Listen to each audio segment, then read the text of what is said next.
In order to add a fingerprint on your Samsung Galaxy S26 Ultra, first of all, we need to go to Settings. Here in Settings, scroll down a little bit and then go to the lock screen and AOD.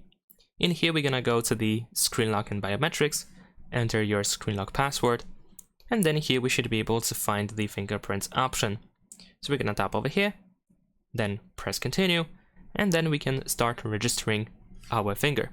So we should be able to touch with our finger, the one that we want to scan, on this sensor that we have in this place. Once the circle or this oval shape is colored with the green color, you want to lift your finger and then do that again.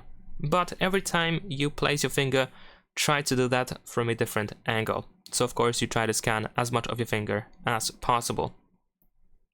There we go. And just keep doing that until you reach 100%. There we go. Of course, you can scan multiple fingers. Once you scan the first one, you should be able to add another one in case it is necessary. There we go.